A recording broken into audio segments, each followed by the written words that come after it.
નમસ્કાર મારા વાલા ખેડૂત મિત્રો, સ્વાગત છે ફરી એકવાર મારી યુટ્યુબ ચેનલ હાલાના ધબકારાની અંદર। ખેડૂત મિત્રો, પહેલાં તો મારા વાલા ખેડૂત મિત્રોને મારા રામ રામ અને જય સિદ્ધનાથ।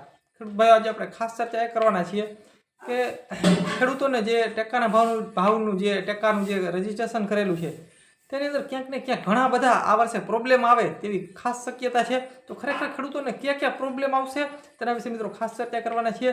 ખેડૂત ભાઈ, ચેનલની અંદર તમે નવા હો, આપણી ચેનલ મિત્રો હાલાનો ધબકારો ચેનલ છે, તો આપણી ચેનલની અંદર તમે નવા હો ખાસ આપણી ચેનલ સબસ્ક્રાઈબ કરી નાખો।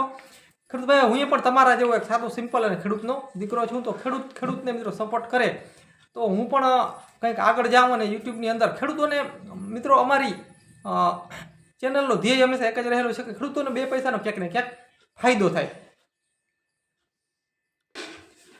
ખેડૂત ભાઈ, આપણે જે ટેકાના ભાવનું જે રજીસ્ટ્રેશન કર્યું છે તે સરકાર જે આપણું જે ખેતર છે તેની અંદર સેટેલાઇટથી તેનું સર્વે કરશે અને તેના ઇમેજ કાઢશે, બરાબર છે। હવે સેટેલાઇટથી સર્વેમાં ઘણા બધા ખેડૂતોને ઇસ્યુ આવશે। આ વખતે જે સેટેલાઇટથી જે સર્વે થશે ને તેની અંદર ઘણા બધા પ્રોબ્લેમ આવશે। તો ખેડૂત ભાઈઓ, આમાં પ્રોબ્લેમ ક્યાંથી આવ્યો કે આપણે જે 2-5 વર્ષ પહેલાં જે જમીનની જે માપણી કરવામાં આવી સરકાર દ્વારા, બરાબર છે, તે સેટેલાઇટથી કરવામાં આવી હતી। હવે આમાં શું થયું છે કે મારો જે ખેતરનો નંબર છે ને તે બાજુવાળામાં બોલે છે, બાજુવાળાનો જે ખેતરનો નંબર છે ને તે મારામાં બોલે છે। હવે આમાં પ્રોબ્લેમ ક્યાં થશે? મેં બરાબર છે, દાખલા તરીકે મારામાં મગફળી છે અને બાજુવાળામાં કપાસ છે। મેં મારું જે છે જે ફોર્મ જે ભર્યું છે તેની અંદર મારા નંબરમાં મેં મગફળી નાખી છે। હવે વાંથી ઓલા લોકો જોશે, કેમ કે નંબર ચેન્જ થઈ ગયો છે, વાંથી ઓલા લોકો જોશે, બરાબર છે, તો મારો જે નંબર હશે તેની અંદર કપાસ દેખાશે। હવે મારું ફોર્મ થશે રિજેક્ટ। એટલે આવા પ્રોબ્લેમ બહુ થશે। અને બીજી પણ હજી તમને ખાસ એક વાત કહી દઉં કે ખેડૂતોને 40% ખેડૂતો હજી એવા છે, 40થી 50% કે ખેડૂતોને ખબર જ નથી મારો નંબર કેમાં બોલે છે। એની જમીન કાયદેસર છે, એમાં કંઈ જવાની નથી કાંઈ, પણ નંબર આડા આવડા છે। પહેલાંનું જે નંબર છે તે મારામાં બોલે છે, મારો નંબર છે પહેલાંમાં બોલે છે। ઓલા ભાઈ વાવી મગફળી અને આપણે વાવ્યો કપાસ, કે અથવા તો આપણે કપાસ વાવ્યો તો પેલા ભાઈ બીજો અન્ય પાક વાવ્યો હોય તો સેટેલાઇટમાં તે અન્ય પાક જોવા મળશે, મગફળી જોવા મળશે નહીં। એટલે ક્યાંક ને ક્યાંક રિજેક્ટના ઇસ્યુ બહુ આવશે। અને બીજી વસ્તુ, ઘણા ખેડૂતોને આ વર્ષે ફાયદો પણ થશે।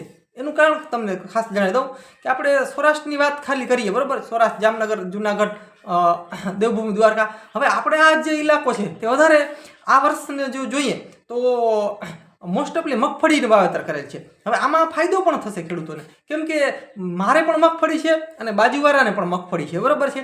હવે કદાચ એનો નંબર મારામાં આવ્યો કે મારો નંબર એનામાં ગયો, કેમ કે વાવેતર કપાસના બહુ ઓછા છે, ઘટી ગયા છે, મગફળીનું વાવેતર વધારે થઈ ગયું છે।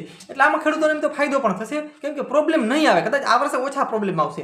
હવે એનું કારણ છે કે પેલા ભાઈને મગફળી છે, મારે મગફળી છે, બરાબર છે। હવે પેલા ભાઈને કદાચ સર્વે કરે કે મારું સર્વે કરે, બરાબર છે, બેયમાં મગફળી જ આવવાની છે। એનું કારણ છે કે પેલા ભાઈનો જે મારો નંબર છે તે પેલા ખેડૂતમાં બોલે છે અને એ ખેડૂતનો નંબર મારામાં બોલે છે, પણ બંનેને મગફળી છે, એટલે પ્રોબ્લેમ આવશે નહીં, બંનેને પાસ થઈ જશે। એટલે આવા સંજોગોમાં ખેડૂતોને પાસ પ્રોબ્લેમ થઈ જશે, પ્રોબ્લેમ નહીં આવે, પાસ થઈ જશે। પણ ઘણા ખેડૂતોને મિત્રો એવું પણ છે કે ખરાબામાં બોલે છે, બરાબર છે, અથવા તો ચેક ડેમમાં એની જમીન બોલે છે અને પોતાની જમીન બહાર છે। અમુકને પોતાની જમીનની અંદર રસ્તા વાથી બોલશે, જે સેટેલાઇટથી ચેક કરશે તેમાં રસ્તા આવશે। અમુક ખેડૂતોને મિત્રો તળાવ આવશે, પાણીનું તળાવ ભરેલું છે, વાથી ચેક કરશે ને એટલે તળાવ ભરેલો આવશે। એટલે એ ટાણે કદાચ એ તમારું જે ફોર્મ હશે તે રિજેક્ટ થશે। એટલે આવા ઘણા બધા પ્રોબ્લેમ આવશે, ઘણા ખેડૂતોને ઇસ્યુ થયેલા છે। ઘણા ખેડૂતોને રસ્તા આવશે, અમુક ખેડૂતોને ચેક ડેમ આવશે, અમુક ખેડૂતોને નંબરમાં તળાવ આખું ભરેલું બોલશે, વાથી જ્યારે ચેક કરશે ને ત્યારે। એટલે આવા ઇસ્યુ આ વર્ષે ઘણા બધા આવે અને એવી ખાસ શક્યતા લાગી રહી છે। એટલે આ પ્રોબ્લેમ સેટેલાઇટથી જો કરશે તો આ પ્રોબ્લેમ બહુ, અને મિત્રો 100% આ વર્ષે સેટેલાઇટથી કરે એવી શક્યતા છે। અને એક બીજો પણ એક મિત્રો અન્ય પણ એક બીજો મેસેજ મળી રહ્યો છે, તે ખરેખર મેસેજ શું છે એ ખેડૂતો માટે આમ જોઈએ તો ફાયદામાં પણ છે। હવે આમાં એવું છે, આપણે જેમ રાશનની દુકાને જઈએ તો કેમ આપણો ફિગર લઈએ, ત્યારબાદ જ આપણે ચાવલ કે જે કાંઈ અનાજ હોય તે આપે છે, એવી રીતના આમાં છે ને મિત્રો કૌભાંડ ન થાય એટલા માટે સરકાર કદાચ આ વખતે જે ખેડૂતનું ખાતા નંબર હોય તે ખેડૂત ખુદ જ આવવો જોઈએ અને તેનો અંગૂઠો લેશે. ત્યારબાદ જ તેનું મિત્રો આગળ જે મગફળીની જે જોખવાની જે પ્રોસેસ હશે ત્યારબાદ જ હાલશે. એટલે ખેડૂતને મિત્રો કાયદેસર એ જ ખેડૂત છે ને એવું મિત્રો ચકાસવા માટે ખેડૂતનો અંગૂઠો લેવામાં આવશે. કદાચ આ એક મિત્રો હું કોઈ 100% તમને નથી કહેતો, પણ આ વસ્તુ કદાચ શક્ય બને આ વર્ષે કદાચ શક્યતા છે કે ખેડૂતનો અંગૂઠો લેવામાં આવશે, જેથી કરીને અન્ય જે વેપારી હોય કે કોઈ પણ હોય તે બીજા ખેડૂતોનું જે ખેડૂતોનું રજિસ્ટ્રેશન ના કર્યું હોય તેનો મિત્રો તેનો માલ ખેડૂત પાસે ખરીદી અને પાછા જે આપણે જે ખેડૂતોને જે ઓલા કર્યા ના હોય બરોબર છે, જે ખેડૂતોએ ભર્યું ના હોય ફોર્મ, એવા મિત્રો તે વેપારી અમુક ગામડામાંથી ફોર્મ ભરી અને મગફળી તે ટેકાના ભાવમાં નાખી દેતા હોય છે. એટલે આવા કૌભાંડ થયેલા છે. ગયા વર્ષે પણ આ વસ્તુ થઈ હતી. એટલા માટે કે સરકારે આ વર્ષે કદાચ ખેડૂતોનો અંગૂઠો લેશે અને ત્યારબાદ જ આગળની જે પ્રોસેસ હશે તે આપણી શરૂ થશે. એટલે ખેડૂત ભાઈઓ આજ ખાસ હતી માહિતી એટલી. અને ખેડૂત ભાઈઓ વિડીયો કેવો લાગ્યો હોય ખાસ મિત્રો આપણા વાલા ખેડૂત મિત્રોને વિડીયો ખાસ શેર કરી નાખજો. મિત્રો વિડીયોને લાઇક આપી અને ખાસ શેર કરી નાખજો. ખેડૂત ભાઈઓ આપણે અવનવી ચેનલ અવનવા વિડીયો જોવા માટે આપણી ચેનલ સબસ્ક્રાઈબ કરવી ખાસ જરૂરી છે.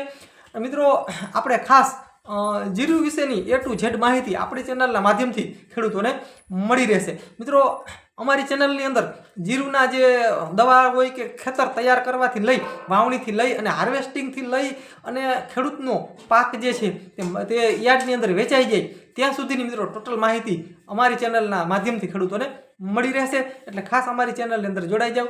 બસ ખેડૂત મિત્રો આજના વિડીયોની અંદર આટલું. જય સિદ્ધનાથ મહાદેવ. મિત્રો મળીએ આગલા વિડીયોમાં. ત્યાં સુધી રજા આપશો.